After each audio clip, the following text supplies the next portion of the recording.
হচ্ছে সিলেটের রাস্তা।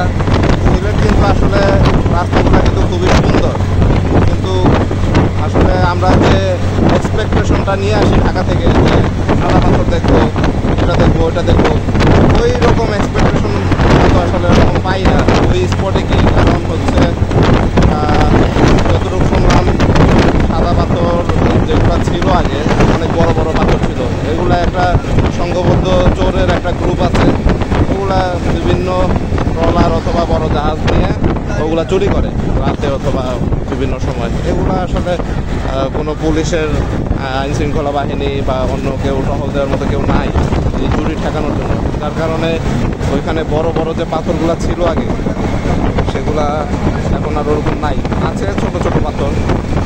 এখন এর জন্য আসলে ওরকম সাদা পাথর যে জায়গাটা ওরকম ভালো লাগে নাই।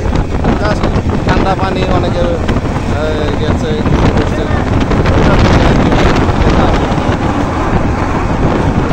কিন্তু এমনিতে সিলেট শহর, সিলেটের রাস্তাঘাট এমনিতে পরিষ্কার থাকে, এর জন্য খুবই ভালো লাগে এই জায়গাগুলো। আর সব দিকে কিন্তু সিনারি এরকমই হয় মোটামুটি। আসলে সিলেট শহরটা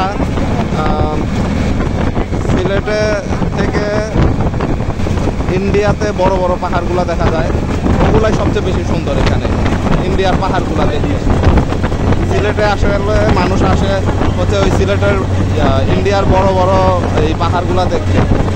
সিলেটের সৌন্দর্যের চেয়ে এই ইন্ডিয়ার বড় বড় পাহাড়গুলো দূর থেকে দেখতেই বেশি সুন্দর লাগে।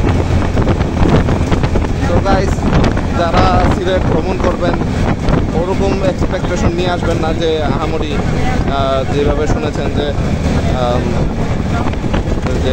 সোয়াম ফরেস্ট আহামরি অনেক সুন্দর, না না, ওরকম তেমন কোনো সৌন্দর্য নাই এখানে। সাদা পাথরও ওরকম তেমন কিছু না। সবচেয়ে বেশি সুন্দর লাগে ওই দূরের পাহাড়ে, ইন্ডিয়ার ভিতরে যে পাহাড়, ওখানে আপনারা যেতে পারবেন না, শুধু দূর থেকে দেখতে পারবেন। তো গাইস, এটাই থাকবে, সাজেশন থাকবে যে আপনারা খুব বেশি এক্সপেকটেশন নিয়ে আসবেন না এই সিলেটে, তাহলে কিন্তু মন খারাপ করে বাসায় ফিরে যেতে হবে।